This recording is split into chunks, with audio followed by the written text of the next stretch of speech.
नमस्कार। ऐतिहासिक तथ्यों और तर्कों पर आधारित श्रृंखला सच का सामना में आपका स्वागत है। मैं हूं मुकेश कुमार। दोस्तों, हम सब पृथ्वीराज चौहान के बारे में बचपन से सुनते आए हैं। मोहम्मद गौरी से उनकी लड़ाई और चंद बरदाई की वो कविता जिसमें वो कहते हैं 4 बांस 24 गज अंगुल अष्ट प्रमाण, उसको याद करके हम पृथ्वीराज की बहादुरी को याद करते आए हैं।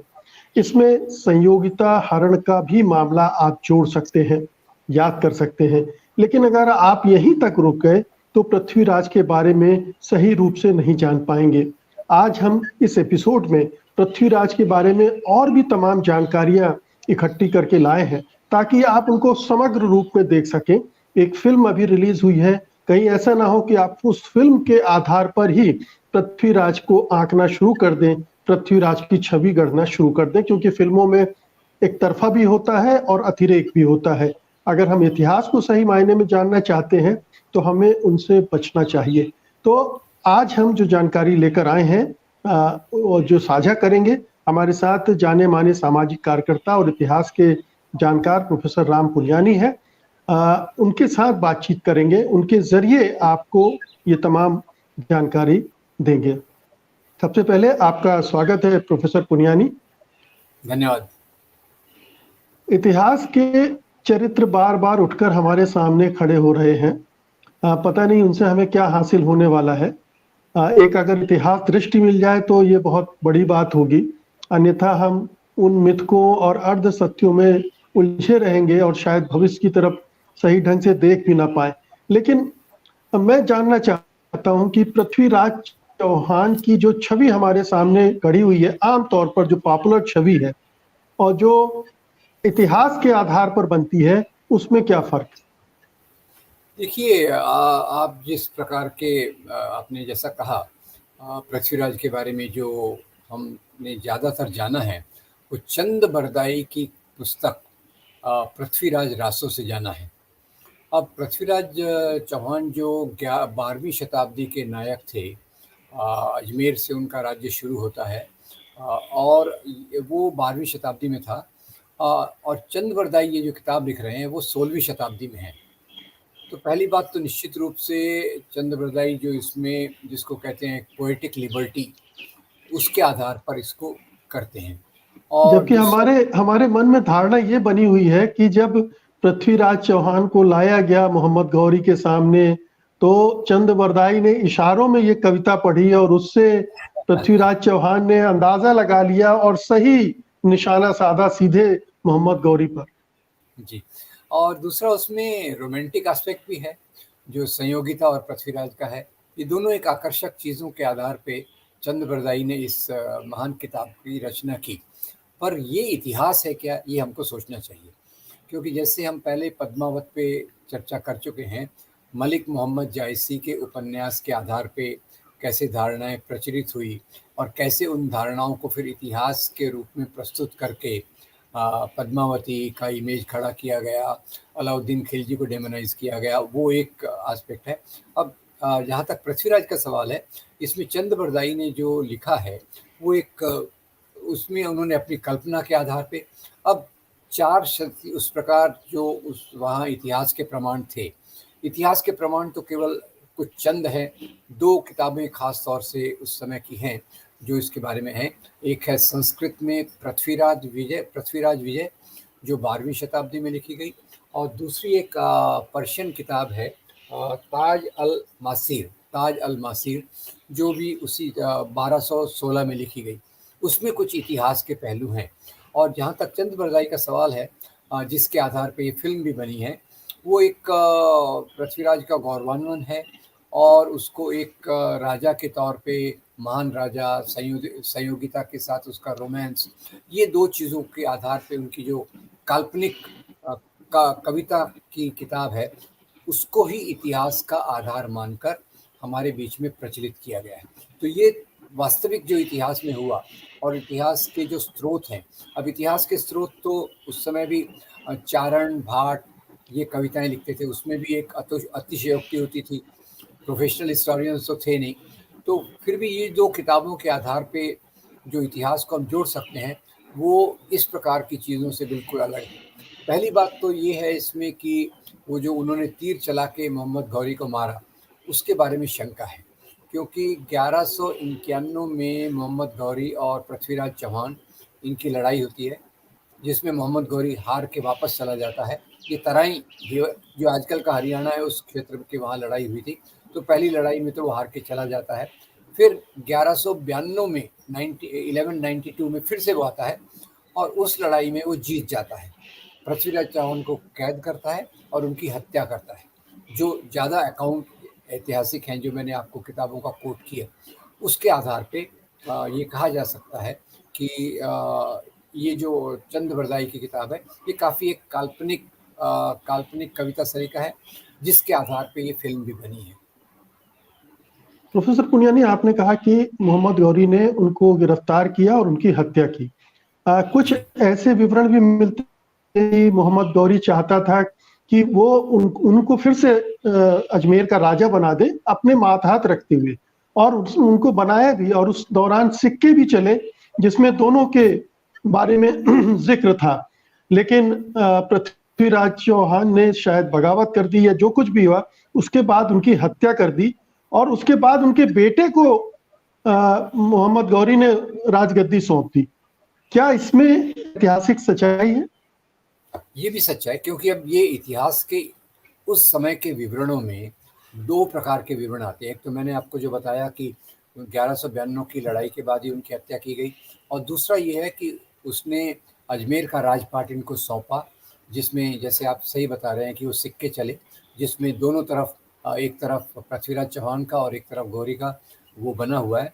और उसके बाद जब उसको लगा कि ये उनके साथ बगावत कर रहा है, तो उसने फिर उनकी हत्या करवाई। तो ये दो प्रकार के विवरण, आपने सही कहा कि ये विवरण भी इतिहास में उपलब्ध है।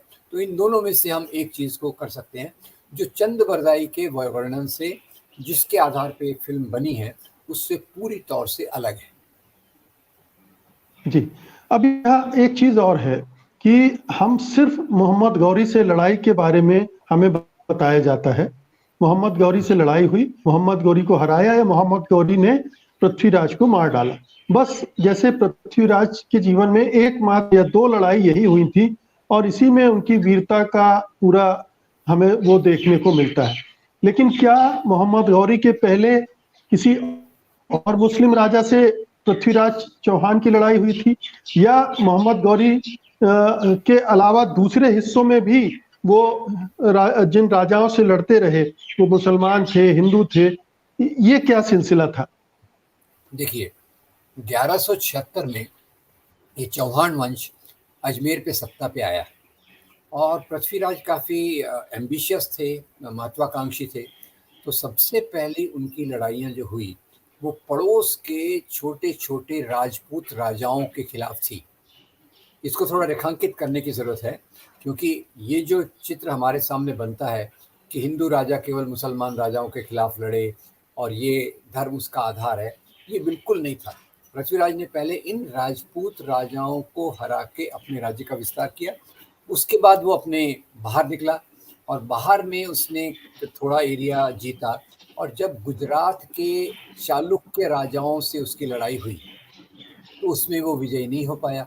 ये लड़ाइयाँ काफ़ी भयंकर थी, इसमें दोनों प्रकार से काफ़ी अत्याचार हुए, और पृथ्वीराज चौहान ने देखा कि चालुक्य लोगों के खिलाफ मैं कुछ कर नहीं सकता, तो उन्होंने अपना ध्यान फिर गंगा के किनारे पूर्वी क्षेत्र में किया। तो जो लड़ाइयाँ उनके जीवन में थी, वो ये इसकी परिणति थी। गौरी की लड़ाई परिणति थी, क्योंकि ये उत्तर की तरफ अपना एक्सपांशन करना चाहते थे, और उधर से घूर वंश के ये जो गौरी थे, वो इस तरफ अपने राज्य का विस्तार करना चाहते थे। यानी दोनों राजा अपने अपने राज्य का विस्तार करने के लिए चले हैं, और उसमें उनकी जो टकराहट होती है तराई में 1191 और 1192, वो उसकी परिणति के रूप में आता है। तो अब फिल्म में भी ये बताने की कोशिश है हिंदू बनाम मुस्लिम, जबकि वास्तव में पृथ्वीराज चौहान की जीवन की मुख्य लड़ाइयाँ राजपूत राजाओं के खिलाफ, चालुक्य राजाओं के खिलाफ और दूसरे छोटे राजाओं के खिलाफ थे, जिनकी बिखरी हुई रियासतें, राजाशाहियाँ यहाँ थी। जी, ये बताइए कि जयचंद के साथ इनके क्या झगड़े थे? संयोगिता उनकी पुत्री थी, हालांकि आप बता चुके हैं कि ये कहानी किस्सा है, ये जी चंद की कल्पना की उड़ान है। क्या इसमें कोई सच्चाई भी है? और जयचंद के साथ इनके क्या रिश्ते? देखिए, जयचंद के साथ ये इसके पहले ये बता दूं कि 1192 की लड़ाई में मोहम्मद गौरी के साथ कुछ हिंदू राजा भी थे, और पृथ्वीराज और जयचंद की जो प्रतिस्पर्धा थी वो राज्य के लिए थी। पृथ्वीराज अपने राज्य का एक्सपेंशन करना चाहते थे, जयचंद अपने राज्य को बचाना चाहते थे। तो वो उसमें ये ऑथेंटिक चीज़, जिसको क्रेडिबल हिस्ट्री हम कहते हैं, विश्वास करने लायक बात यही है। और संयोगिता और उसके कारण उनका ये हुआ। और जयचंद को जैसे हमारे इतिहास में एक खलनायक के रूप में प्रस्तुत किया जाता है, वो गलत है। वो भी एक राजा था, उसके अपने हित संबंध थे, और उसके अपने हित संबंध के आधार पे उसने पृथ्वीराज के राज्य का विरोध किया। ये बात बिल्कुल सच है। तो उनकी उनकी तो हमेशा एक प्रकार से दुश्मनी रही। दूसरे दूसरे राजाओं से भी पृथ्वीराज चौहान की लड़ाइयाँ हुई, पर इनसे इनसे भी खास तौर से उसी प्रकार से लड़ाई हुई जिसमें जयचंद का अपना राज्य बचा रहा, और उसने अपने हिसाब से अपनी नीतियों का चयन किया। क्या जयचंद ने मोहम्मद गौरी का साथ दिया था? ये अब स्पष्ट नहीं है। जो इतिहास के स्रोतों से है वो केवल इतना है कि मोहम्मद गौरी के साथ दो हिंदू राजा भी थे। तो ये जयचंद के बारे में जो कहा जाता है, क्या उसने मोहम्मद गौरी का साथ दिया या नहीं दिया, इसके बारे में स्पष्ट रूप से कुछ कहना असंभव है, क्योंकि उस समय का जो रिकॉर्ड्स हैं, ये दो किताबों के अलावा उस समय के कोई ऐतिहासिक स्रोत नहीं है जो इसको बहुत स्पष्ट रूप से हमें उस समय के चित्र हमको दे सके। क्या इसके बारे में कुछ जानकारी आप दे सकते हैं कि पृथ्वीराज चौहान की हत्या करने के बाद अजमेर के सिंहासन पर कौन बैठा और उसके साथ मोहम्मद गौरी के किस तरह के रिश्ते थे? देखिए, जिसमें इसमें आपने ही बताया कि थोड़े दिन के लिए तो पृथ्वीराज चौहान को वो दिया, उसके बाद उसके बेटे को दिया, और उसके बाद का इतिहास अस्पष्ट है, क्योंकि बाद में फिर जो मुस्लिम राजा, उनकी कई कारणों से, उसमें एक सुपीरियर टेक्नोलॉजी भी एक कारण था। फिर दिल्ली पर उनका शासन स्थापित होने के बाद धीरे-धीरे उन्होंने इन क्षेत्रों पर भी अपना कब्ज़ा जमा लिया। तो कोई ऐसा उल्लेखनीय चीज़ नहीं है कि पृथ्वीराज के जो आगे वंशज थे, वो अजमेर और उसकी रियासतों की रक्षा करके उसको आगे विस्तार कर पाए या उतना ही मेंटेन कर पाए। ये क्योंकि इसमें ये देखिए कि जो इवन अंग्रेज इतिहासकार भी आए, तो बाद में तो क्या होता है कि जेम्स मिल ने जब हिस्ट्री ऑफ इंडिया 1817 में लिखी, तो उसने हिंदू पीरियड, मुस्लिम पीरियड और ब्रिटिश पीरियड करके उसको क्लासिफाई कर दिया। तो बाद में ब्रिटिश हिस्टोरियन, जिसमें एक टेलबॉट नाम की हिस्टोरियन है, जिसकी किताब 2016 में आई थी, और एक जेम्स टॉड नाम के इतिहासकार हैं, जिन्होंने 1829 में annuls and antiquities of Rajasthan में इसका उल्लेख किया है, खास तौर से पृथ्वीराज का। और वहाँ वो पृथ्वीराज को last Hindu emperor of India कहते हैं। अब ये लास्ट हिंदू एम्परर कहने के पीछे उनका तात्पर्य केवल यही है, क्योंकि वो ये मानते थे हिंदू बनाम मुस्लिम, मुस्लिम राजा तो फिर बाद में इसके बाद आने लग गए। तो ये दो एक उल्लेख मिलते हैं, जिसके आधार पे बाद में वहाँ कई मुस्लिम राजाओं ने अजमेर की रियासत को भी अपने मातहत कर लिया। प्रोफेसर पुनियानी, किसी भी राजा के सामने अब आगे महान लगाता है तो उसके कुछ कारण होते हैं। एक तो ये जी होता है कि उनका विशाल साम्राज्य होता है, अपने साम्राज्य का विस्तार करते हैं इसलिए महान हो जाते हैं। दूसरा ये कि वो अपनी प्रजा का ख्याल रखते हैं, अपनी प्रजा के लिए बहुत काम करते हैं, इसलिए भी उनकी महानता के, चाहे वो सम्राट अशोक हो या फिर अकबर द ग्रेट जिनको कहा जाता है। अकबर के मामले में भी ये कहा जा सकता है कि वो एक दूसरे तरह के शासक थे, इसलिए महान लगता है। ये जो सम्राट पृथ्वीराज चौहान हैं, ये किस तरह के महान थे? अब महानता में तो एक ही कहा जा सकता है कि वो वीरता वीरता उनमें कूट-कूट के भरी हुई थी। उन्होंने अपनी छोटी सी रियासत से लेके बड़े साम्राज्य का गठन किया, और हमारे में इसमें भी जो क्लासिफिकेशन है, राजा, सम्राट, चक्रवर्ती राजा, तो उसमें सम्राट की कैटेगरी में इसलिए आते हैं कि अजमेर से बाहर जाकर उन्होंने अपने राज्य का विस्तार किया, उस आधार पे उनके उनके बारे में कहा जा सकता है। और आपने बिल्कुल सही बताया कि अब दूसरी बात ये है कि राजाओं की महानता के पीछे कारण तो होना चाहिए। मैं एक और उसमें जोड़ दूंगा कि जैसे हमारे महाराष्ट्र के छत्रपति शिवाजी महाराज हैं, तो उनको भी हम महान की कैटेगरी में इसलिए रख सकते हैं कि उन्होंने गरीब प्रजा के हितों का ध्यान रखा। अब जहाँ तक पृथ्वीराज चौहान का सवाल है, उनके बारे में एक ही बात है कि उन्होंने अपने राज्य का विस्तार किया, राज्य का विस्तार सफलतापूर्वक किया। वो उनके बारे में, उनकी वीरता के बारे में कहा जा सकता है, और इसलिए उनको फिल्म के आगे भी जैसे कंट्रोवर्सी थी तो उन्होंने सम्राट शब्द लगाया, इधर से चौहान शब्द नहीं रखा। चौहान शब्द तो नहीं रखा क्योंकि वो एक कंट्रोवर्सी खड़ी कर दी गई गुर्जर वर्सेस राजपूत की। तो गुर्जर लोगों ने कोई पृथ्वीराज विजय नाम की जो संस्कृत की किताब है, उसमें कहीं उल्लेख है कि गुर्जर गुर्जर किला और गुर्जरों ने मोहम्मद गौरी पे विजय प्राप्त की, ऐसा कुछ उल्लेख के आधार पे वो इनको गुर्जर बताने की कोशिश कर रहे हैं। और जबकि राजपूतों का कहना है कि गुर्जर शब्द ये गुजरात या गाय चराने वाले से संबंधित है, जिसका पृथ्वीराज से कोई लेना देना नहीं है। तो मेरे ख्याल से फिल्म मेकर्स ने अपनी कमर्शियल सक्सेस को ध्यान में रखते हुए इसमें से बीच का रास्ता ले लिया है और इसको एक कास्ट न्यूट्रल राजा के रूप में प्रस्तुत किया है, और उनके नाम के पीछे चौहान भी नहीं लगाया और नाम के सामने सम्राट लगा दिया, जो इनमें से एक संगठन की मांग थी कि उनको एक सम्राट के रूप में प्रस्तुत किया जाए। क्या पृथ्वीराज के राज्य में संस्कृति फली फूली? क्या कुछ नई टेक्नोलॉजी, कुछ नए आविष्कार हुए? क्या शासन व्यवस्था चलाने के कुछ नए प्रयोग हुए जो बाकी भविष्य के भारत में काम आए? ऐसा कुछ हुआ क्या? ऐसा जहाँ तक मेरा अंदाज है कि इसका कोई ऐतिहासिक वर्णन तो मिलता नहीं है। जो भी एक दूसरे राजा के सरीके थे, सिर्फ उन्होंने अपने राज्य का विस्तार किया, उनकी वीरता के बारे में इतिहास में बहुत सारे उल्लेख हैं।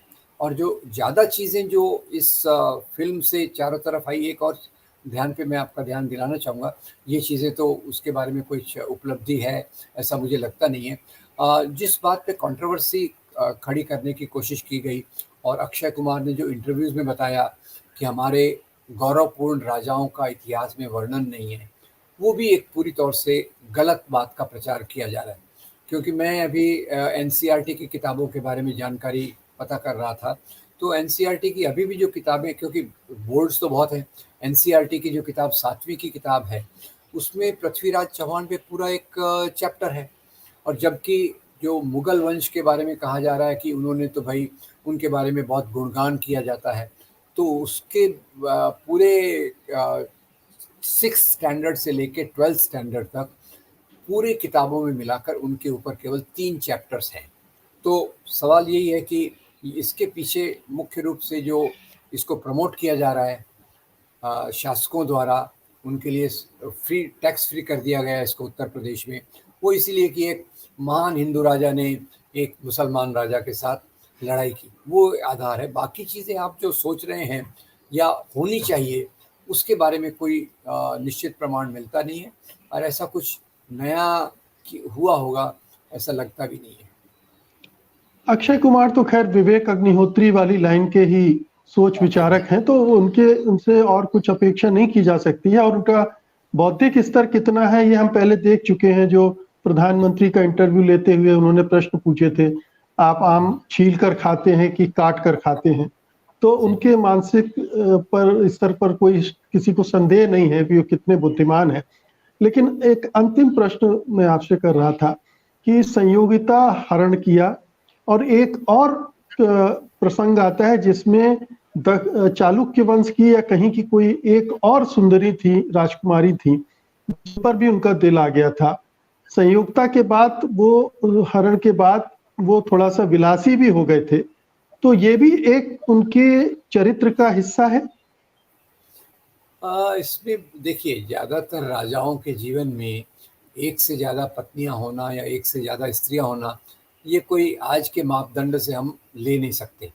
और राजाओं में जो एक प्रकार की भोग विलास की प्रवृत्तियां थी, वो तो बहुत सारे राजाओं में थे। ऐसे कुछ चंद राजा रहे होंगे जिन्होंने उसका स्वीकार नहीं किया होगा। नहीं तो उनके पास जो हम राजाओं का इतना गौरवीकरण करते हैं, मुझे उसमें भी एक शिकायत यही है कि हम आम लोगों को तो देखते नहीं हैं कि जिनके मेहनत के आधार पे राजा लोग ये करते हैं और अपना जीवन ऐश विलास के आधार पे, कुछ कम ही राजा रहे होंगे जिन्होंने भोग विलास और बाकी रास्ते को अपनाया नहीं होगा।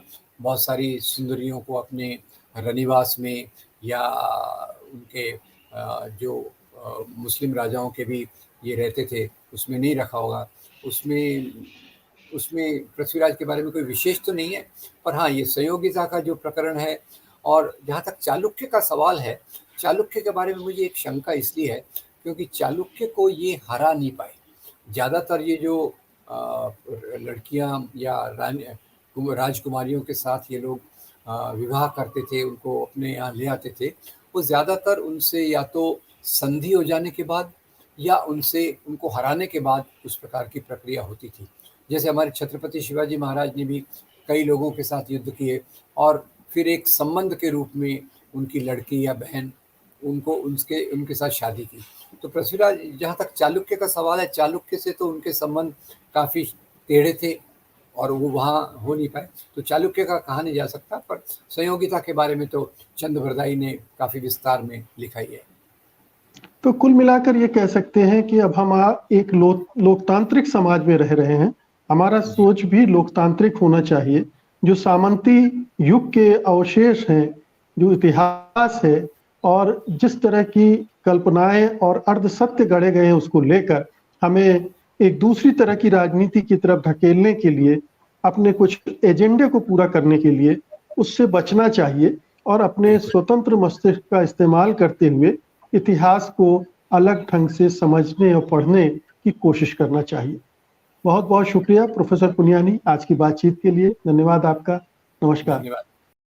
सत्य हिंदी का ऐप डाउनलोड करें गूगल प्ले स्टोर पर।